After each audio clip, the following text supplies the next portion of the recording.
welcome to a little summary or wrap-up on the 2019 Grocery Getter Classic. If you're here, I'm going to start off by saying if you're here to see kind of footage of the Grocery Getter Classic, this is not going to be that kind of video. It's just going to be a wrap-up on my thoughts on how I felt the event went and just some of the observations I had from actually running my own car this year rather than just driving in it. So I'm going to be going into a lot of kind of mental quirks that I have and stuff like that and how the race affected it. So that's going to be the basics of it. So let's start off with what is Grocery Getter Classic for those of you that don't know. The Grocery Getter Classic is a 24-hour oval race held in Fort Wayne, Indiana. It's a 3/8 or half mile oval, paved oval. We ran 3/8 all the entire race this year. I think it's going to stay that way because half mile is just too fast. But the purpose of the whole thing is to be the very most basic, easy way to get into racing there is. Easier than lemons, easier than anything. It's pretty much the cheapest, easiest form of racing. There's very little safety restrictions. There's very little that you have to do to your car. The only thing that you really need is it has to be a stock car. Other than that, you don't have to do a roll cage. There's no need to relocate the fuel tank, all the stuff that is kind of intimidating for someone just getting into racing.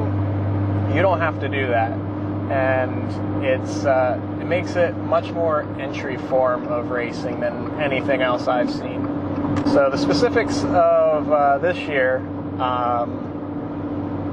Last year I just drove in a car. I drove in a Honda Accord with friends from online racing, and it was the best time I've ever had on vacation.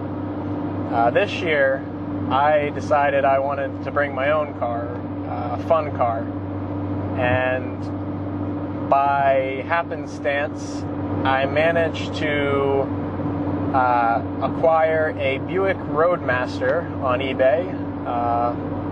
That was found by ZK, one of the drivers in the Roadmaster, because he was really looking to find one, and he found that one, and I ended up bidding on it and winning it.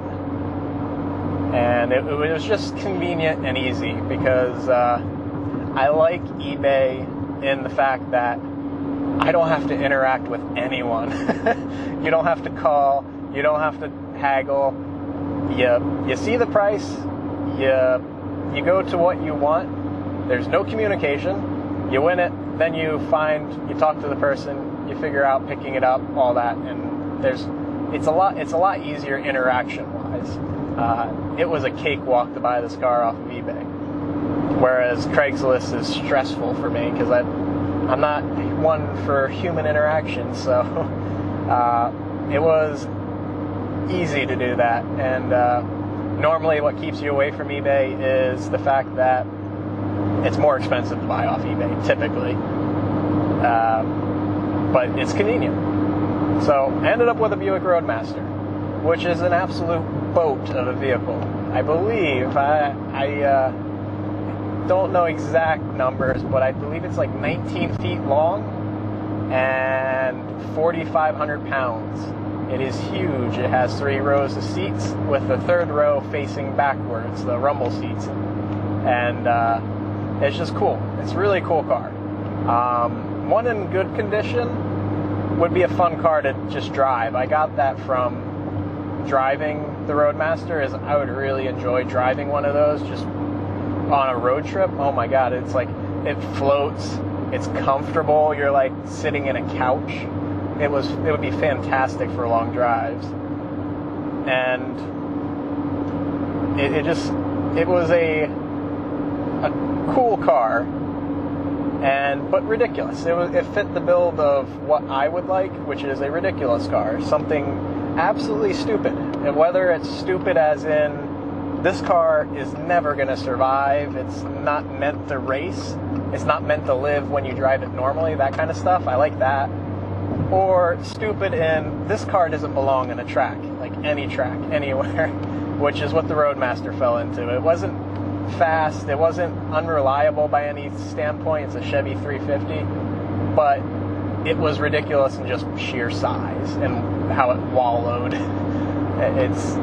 It's just a funny sight. And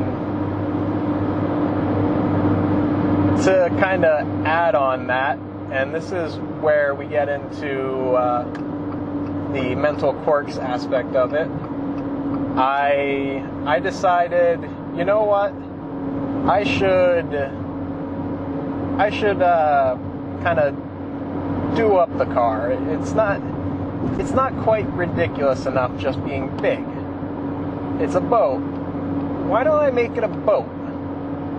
And I talked with NCW, who is one of the other drivers on the main car that we ran from last year and this year, and because he does all kinds of cool liveries and stuff for our online racing, and he always does really cool art cars.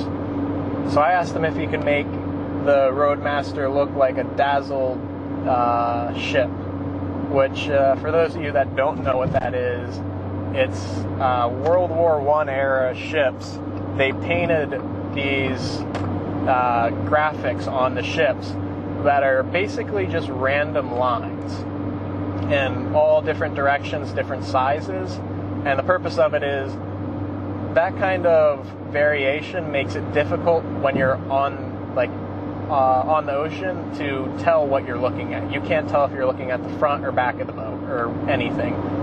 So it was a kind of quote-unquote camouflage, and I thought that would be really cool to make it look like one of those. And he came up with something, put it together, and sent it back to me, and we got in a voice chat, and we quickly realized that wasn't going to work because while the Roadmaster is very big, you would think you have a lot of real estate to paint with. It's very long and very narrow, with a lot of the space being taken up by windows. So there's not a whole lot to work with painting wise because all the windows have to come out for the race. So we got to talking with Cubes, which another one from our racing community that we talk with a lot. The three of us were talking, and I want to say it was Cubes that said just paint it like a warship, like a battleship, just the battleship gray, and that would look cool. So I quick threw together a artistic rendering of the Roadmaster as a battleship, and that seemed like a good idea at the time. It really did. It seemed like, okay, this is really cool. My God, did I underestimate the amount of work and effort that would go into making that happen, because of when I get something set in my mind, I have one way of seeing it. I want it that way. I can't vary. Like, if I want to do something a certain way, I have to do it that way. It's not, I have the vision in my head, I'm doing that. I had a similar feeling with this vehicle, with the Renegade. I was like, just the vision in my head was a red Jeep Renegade with the white Sparco rally wheels, and that vision, I had that as being just a really cool rally car. Look, and it really looked good. It's great. It works. It allows me to make really cool things. I have a good vision, and I'm driven to get that vision. However, that vision I had for the Roadmaster was ambitious. Between putting what I drew up, which I should have edited in a picture of my rendering, what I drew up had a tower, like a communication tower, like that would be attached on top of the bridge, so over top of where the command center is. And then I believe NCW suggested putting the funnel on it, or maybe that might have been cubes, so where the smoke would come out from the engines. And so I had that, all right, I want to do that. And me being me, I don't do, the way I always joke about it, I don't do half stupid. I only do full stupid. So I had it set in my mind, I'm making it out of steel. I don't care what it takes, it has to be made of steel. So I went and started searching for the biggest box or rectangular tubing I could find for the communications tower, which I wanted it to be, based on the images I found, I was guessing 8 inches wide would look about right on the Roadmaster. So what I found was, for that wide, the best you could do was a 1/4 inch wall. And for the height I was looking at, that would be about 50 to 60 pounds worth of steel. And I was, as much as like I said, I like to do full stupid, I was quite aware that 56 pounds was just way too much. I could do more, but I could not do 56 pounds before I added anything to it. And I was going to be doing cross bracing and a bunch of other stuff that's only going to add more weight. So I ended up settling on a 6-inch rectangular tubing, which I could get an 1/8 inch wall.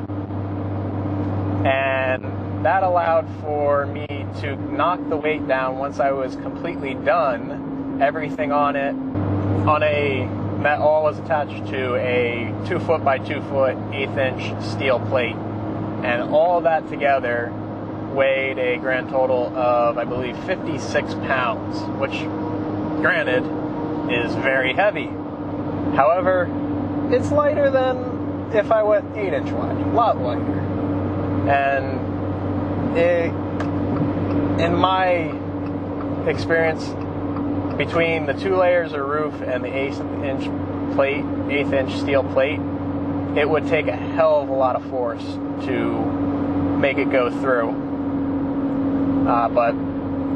So I ended up doing a lot of welding with that, and it ended up taking me a long time to throw that together, get the steel, and put it all together. And then by the time I finished that, it dawned on me, I still got to do the funnel, and I still have to service the car and do all these things. And it was like that moment, that project creep, like kind of hit me, and I realized how in over my head I was. And I had to work a solid about 3 weeks straight of about 2 to 3 hours a day on the Roadmaster, and just every night work on something for 2 or 3 hours, make some progress, or else I was never going to make it for the deadline. So I had to build the funnel, which I made out of a steel drum, scrap steel drum I got from work, and a scrap steel core for a foil core that we use at work. Cut those down to size, painted it up. That was not too bad. But then came the hard part. I went to start working on the Roadmaster, and I never really drove it much when after I bought it and everything. I just I took it around the block once, and that was it. I parked it. I noticed some brake seepage, and it didn't seem that bad. I was a little bit worried about, but it didn't seem that bad. I thought maybe it was just a loose fitting, something along that lines. Yeah, I was way off. What ended up happening is I replaced all of the brake lines for the front half of the car. That from every brake line from the front half forward was all replaced. And it wasn't easy because doing brakes sucks to begin with. It's no fun. Doing it on this GM piece of garbage was a nightmare because GM used 2 different sized brake lines throughout the vehicle. The very front was all 3/16, and then everything else besides that was 1/4 inch. And nowhere online did I read into that. Like, nowhere has, hey, the back half of this car is a completely different size brake line, just so you know. So I ordered a crap ton of 3/16, and I didn't have the right brake line. I didn't have the right fittings because they use bubble fittings, which no car uses besides like these GM. It's a very odd fitting that practically no one uses. Luckily, a double flare is good enough for using on a track car. It wasn't good, but it was good enough. But it was just every time I replaced a line and I would fix a section, I found a new line that was leaking. And before I knew it, I was a week straight on just doing brake lines. Nothing but brake lines for like a week. Just, I would fix one, next one was broken, fix that one, next one was broken. And then when I was bleeding the brakes, I ended up breaking one of the brake bleeders and having snapped the retrieval tool inside of that. So I completely botched that caliper and had to buy a new one. But all that kind of just was roadblocks. It was a lot of work, and it stresses me out. As a person, I struggle really badly with confidence in my work. I don't have a whole lot of self-esteem when it comes to things that I build. I'm never I get proud of things I do, but I'm never happy. I'm never happy with the work I do. I'm always afraid that I could have done better. I could have done something different. It's never good enough. Like, everything I do, I'm never satisfied with it.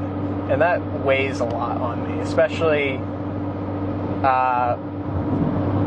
for this race car. It was brutal for me because it was that nagging feeling that I'm not going to do something right and it's going to cause us to not be able to run the car and have a good time. It wasn't so much that I was going to fail at something for myself. It felt like I was going to let everyone down that was going to be driving the car besides me. It just felt like a burden that I was gonna kind of ruin the race for other people. And that made the whole process, every single setback, every single brake line I had to do, everything even though it's nothing, it wasn't a whole lot of work. I could do it. It wasn't too terrible. Most people who are mechanically savvy enough wouldn't bat an eyelash at most of the stuff I did. It's just easy and do it. But every single thing, it's a big deal to my brain, because it's one more thing that could go wrong when we go racing. That's what it is to me. It's not that I have something broken that I have to fix. It's, all right, now I have one more thing that I have to do that could go wrong. That's one more mode of failure that I could have. And that just gets stuck in my head of, oh, now there's a chance that this can go wrong. And it's really it was really straining on me, and really made me question whether bringing my own vehicle was the right decision. So with that, the whole process just really kind of drug me down and really wore me out. By the time it came to the race, I was really stressed and really pushing the boundaries of my kind of mental capabilities of what I can do, or what I can handle. Especially, I ended up painting it the weekend before having to leave for a week-long trip for work, and that took away a week of wrenching on the car, so it shortened my time frame on what I could do, and I had to leave the car partially finished with the brake work during that trip. So there was a lot going on at that time, and it was really kind of tough for me. And kind of looking back on it, it was, I don't know, it seems silly to me.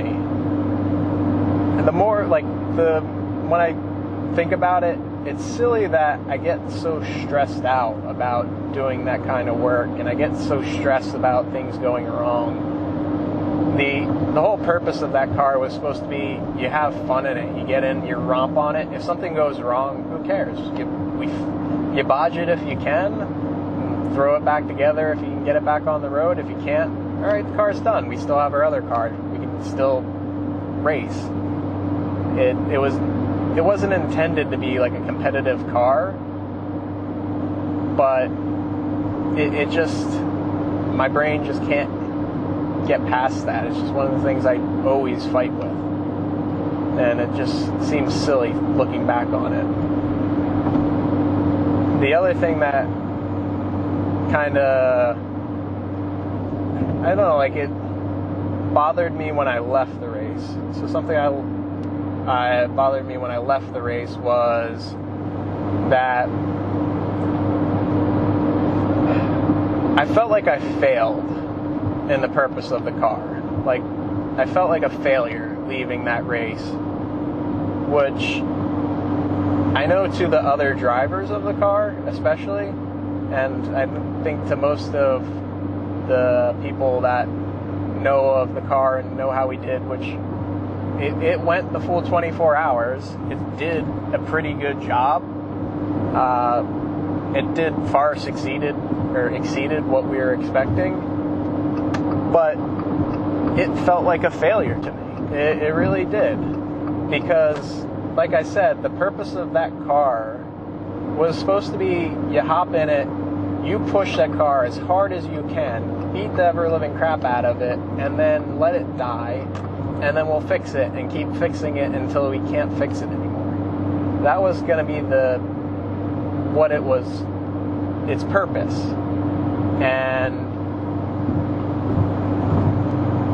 I think what happened was, in that first stint at the start of the race, what I was planning on doing, because I wanted to make sure everyone got to drive the car before I broke it, at least that was my plan, I was testing the car out, testing the waters, feeling it out, see what gear it likes, see where it seemed happy to run, those kind of things.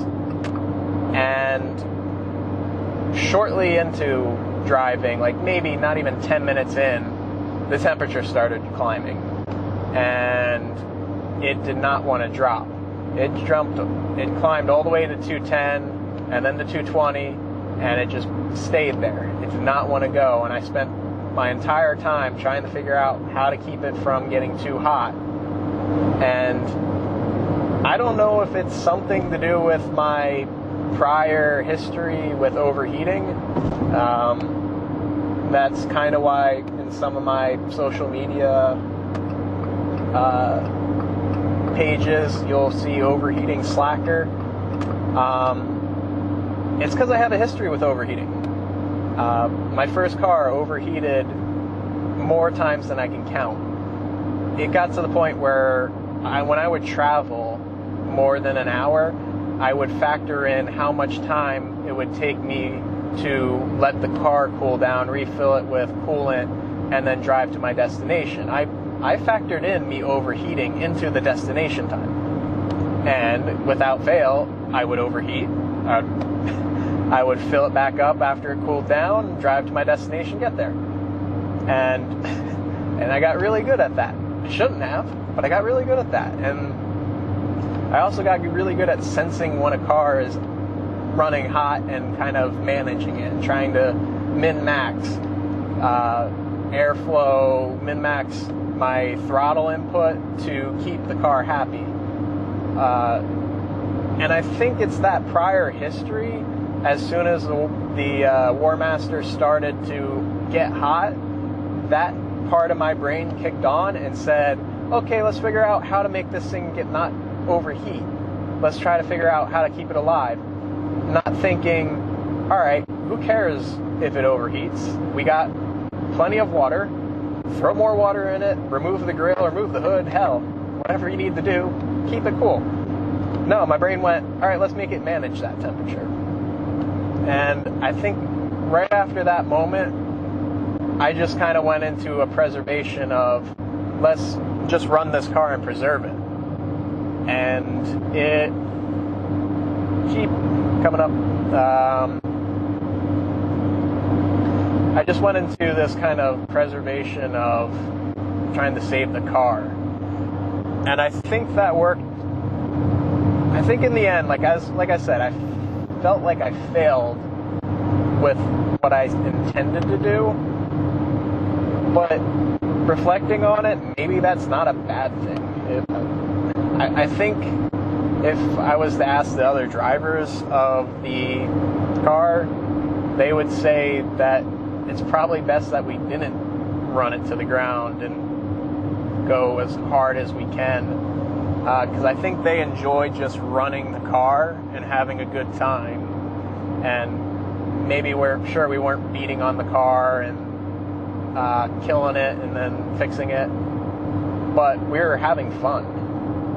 And I think we probably got more fun out of the car running a full 24 hours, getting more seat time in it, and allowing people to drive it and have a good time in it. I think that kind of worked out for the best. But it still gets me to this point where I'm still not 100% satisfied with how we performed. I wanted to do better. I wanted to do, like, not so much better as in placement. I didn't want to place higher. I wanted to have more enjoyment out of the car. It felt like I got way too serious. And I felt like I lost a lot of what made me enjoy the race last year, where I wasn't running my own car. I lost that kind of just getting lost in the moment of, I'm at a racetrack racing on with a bunch of other cars and sitting back and enjoying being with my friends, talking with them, and having a good time. I was constantly thinking of what I need to do next. What's the next step of what I need to do? How are our tires? How's our gas? That kind of stuff. Speaking of gas, that was one thing that also, like, I was not prepared for in kind of trying to run my own team, and as well as gas I kind of covered for all the teams.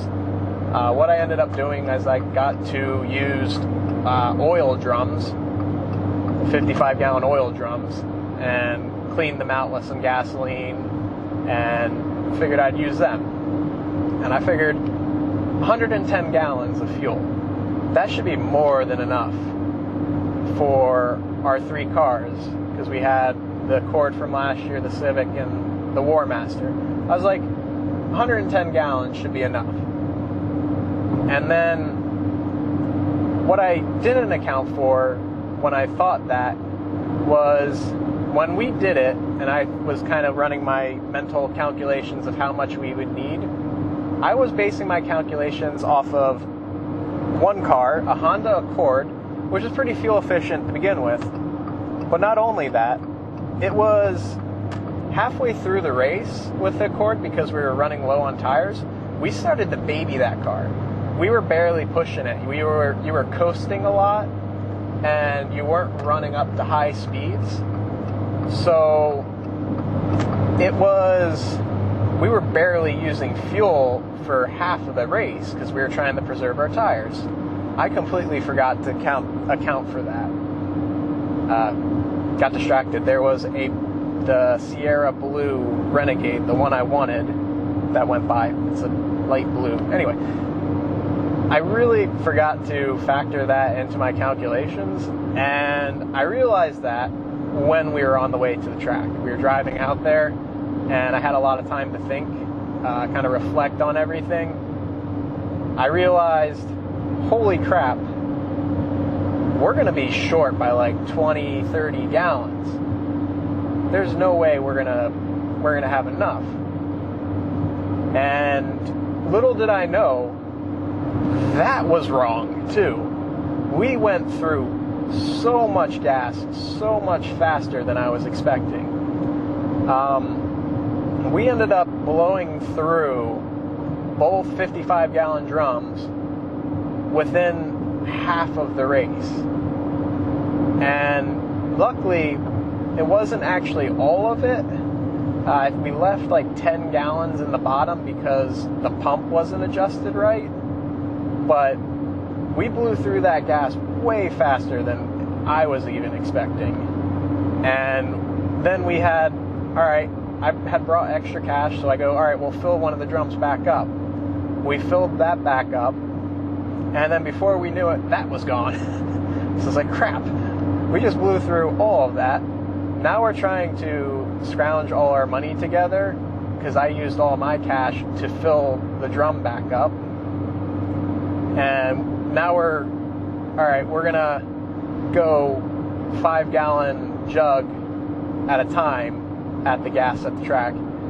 So then we just started filling 5-gallon jugs one at a time. And it was just insane how much fuel we went through, and how I went from, oh, this will be absolutely more than enough fuel for the race, to we weren't even remotely close to enough.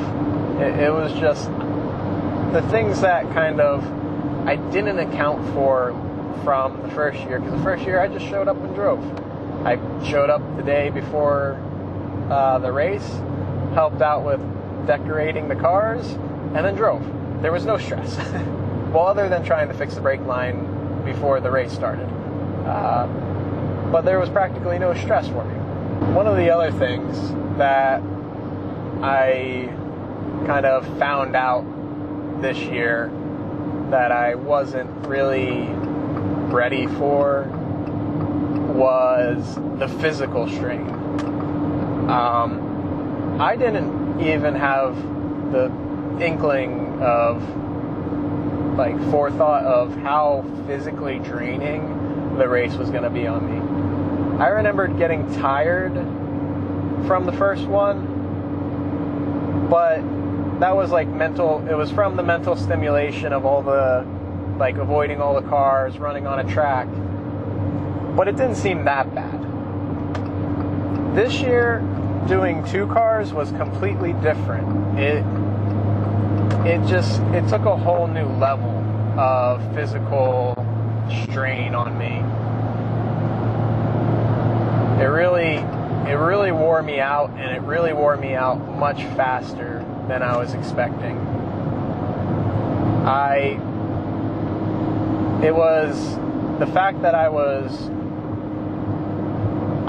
driving the Roadmaster, running pits for the Roadmaster, the Civic, and even trying to help with the Accord, because I I feel like I need to do that kind of stuff. I don't have to, but my brain just feels like I gotta do, like I have to keep moving. I'm not happy if I'm sitting still when there's tasks that I could be doing. If there's something I could be doing, I want to be doing it. So I was running, helping do pits for every car when I was available, and then I was driving 2 cars.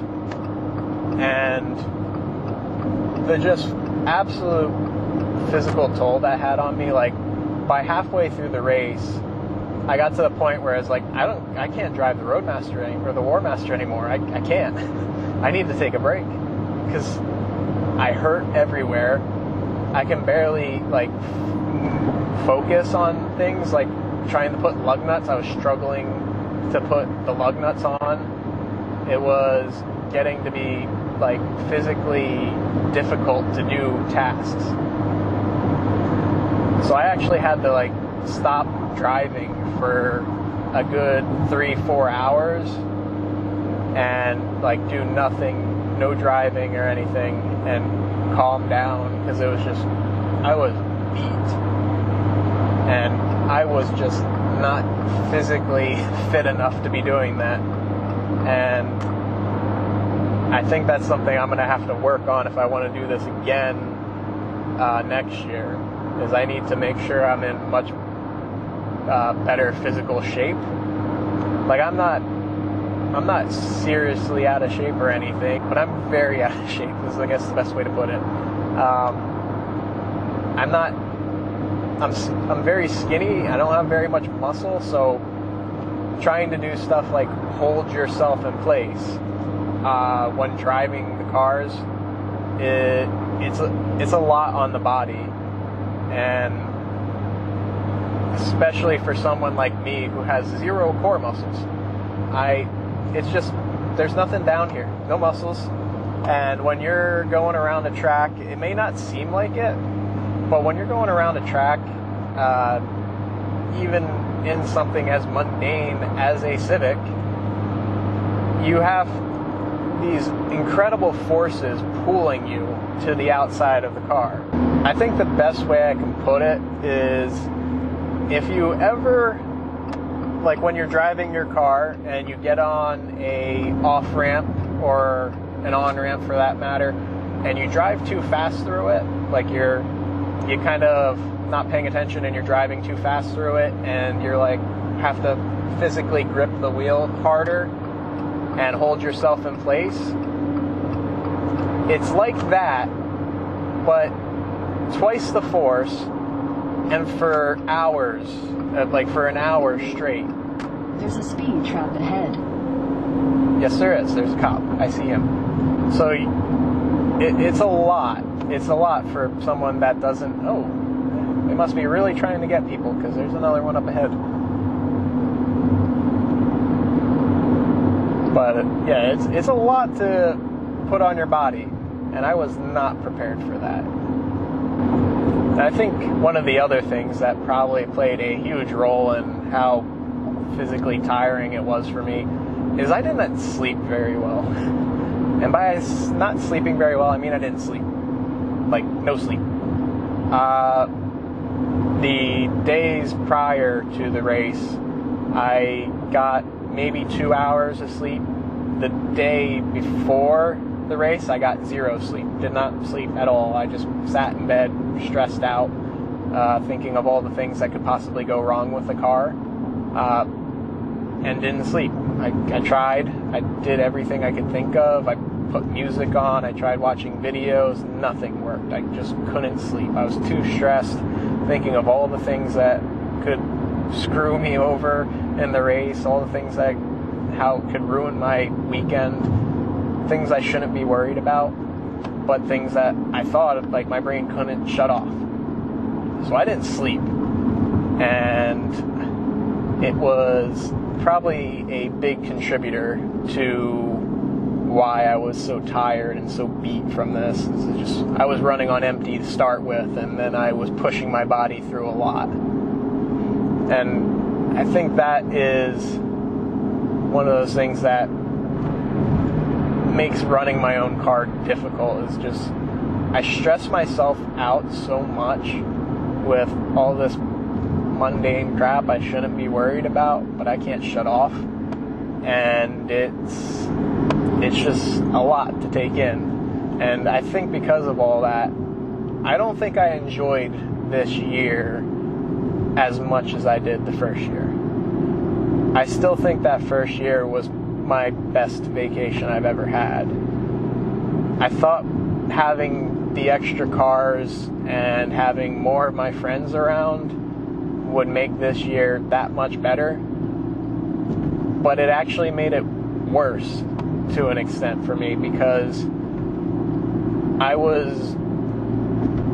my brain was in work mode essentially. Like I was focused on, or not, maybe not focused on is the right word, hitting traffic. I was kind of stuck in my brain, essentially, thinking of all the things that can go wrong, all the things I needed to do, trying to make sure that the people that were, in my mind, relying on me, the people that were driving all this way to drive the car, weren't going to be disappointed.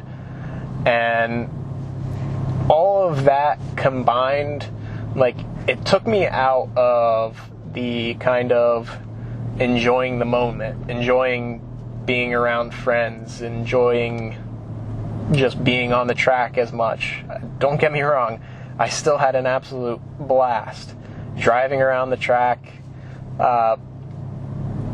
interacting with the live stream, doing that kind of stuff, working on the cars, doing the pit crew stuff. I love doing that. Don't get me wrong, I love it. Like I wouldn't do it and hurt myself so much if I didn't enjoy it. But I was so focused, like so honed in on that, I didn't get that moment like I did the first year where I kind of just took in like what we were doing.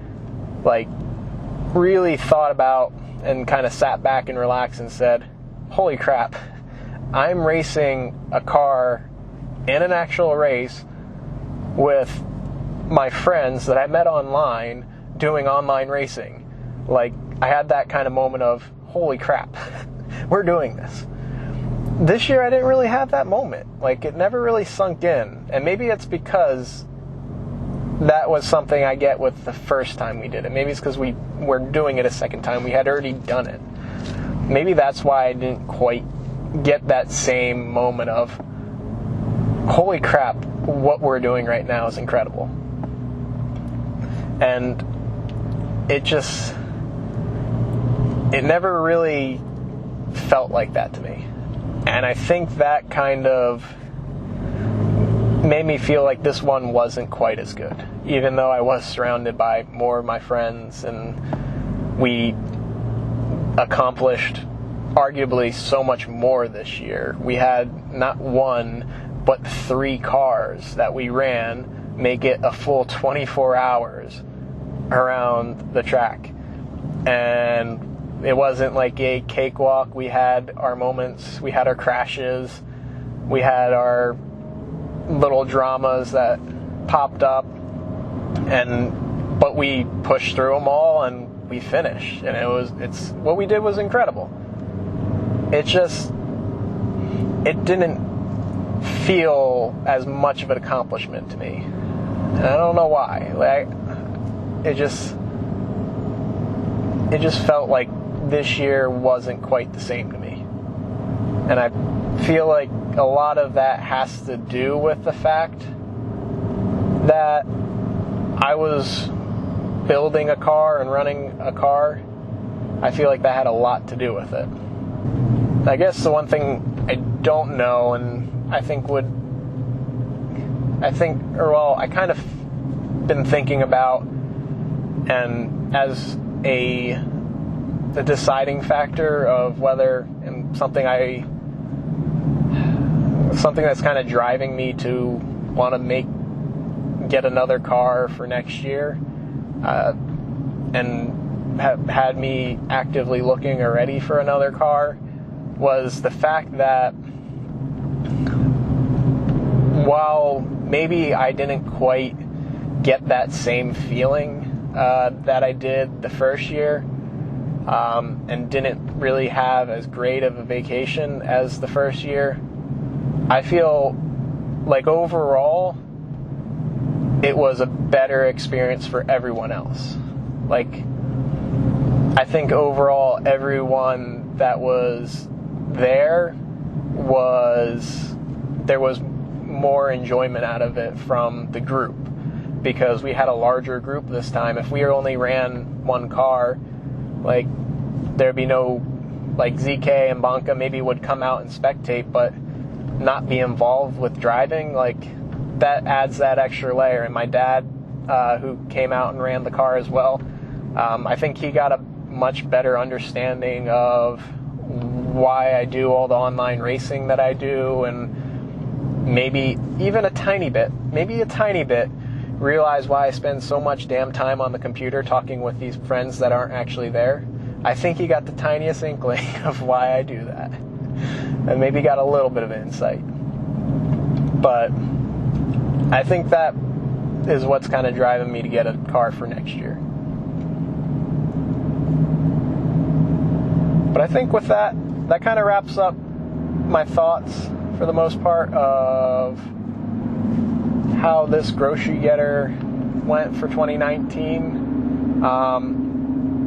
I gotta say, thank you, a huge thank you to Jim's family, Cammie, Nick, Kurt, and Brian, every one of his family members that helped get the other two cars ready and were so nice to us, and offered so much hospitality to us.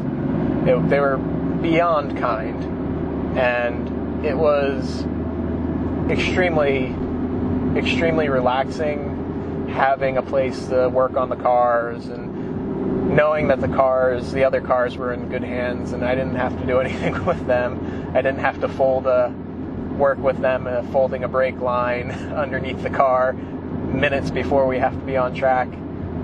It was nice that I didn't have to think anything about the other cars, because I was already stressing myself out enough about getting my own car ready.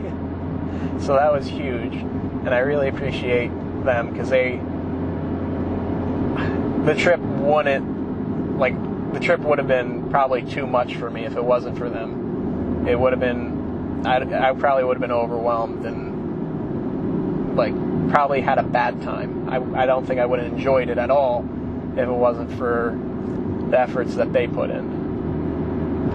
And the other huge thank you is Magnet, who built the 2 Raspberry Pis that we used for live streaming the race, and did all of the work with Cone and Moose and setting everything up. And I wouldn't be surprised if Magnet put more work into the race than any of us, as far as hours of work and getting everything ready. I'm pretty sure he put more work in than any of us. He was constantly working, testing it, working out flaws, fixing those. It was truly incredible what he accomplished in the middle of nowhere, Indiana, to live stream 2 cars going around a track for 24 hours with minimal hiccups. What he accomplished with that is truly incredible. There is probably multi-million-dollar functions with professional racing series that have more dropouts and more issues than we did. It was incredible what he accomplished, and I gotta thank him for all the work he put in, because it didn't go unnoticed by me, because when we showed up at the track, and for the most part, most of my work was done, and I just had little things to do, he was still fixing things, testing things with the streaming setup. He was still doing tons of work and working a lot to get things ready, and it was pretty incredible. And then just a general thank you to everyone else. Jimps for organizing this, getting us all together,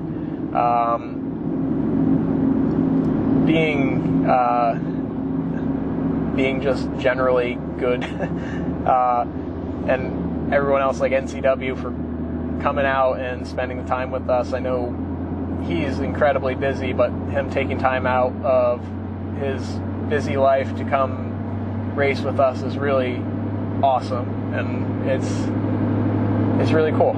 And I think that's it. I just really appreciate everyone, and I look forward to doing it again next year. So I think that's gonna be it. I would like to thank you all for watching, listening to me ramble. I think I got most of my thoughts out of my head. I'm sure I'm missing a few along with English. And those of you who aren't as familiar with me and are here from Grocery Getter or like about the Grocery Getter, kind of learn some stuff about it, I appreciate if you watch the whole thing. And if you're thinking about getting into Grocery Getter to kind of get into racing and think it might be a fun thing to do it. Don't worry about what it'll take to get to do it. Just do what you have to do it, because it is worth everything. All the stress, all the things like I talked about, it's all worth it. It doesn't, like I would do and put myself through all of that again. It's worth every second, and you won't be disappointed. So if you're thinking about doing it, you need to do it. So with that, thank you for watching. I hope you had a good time. Bye-bye.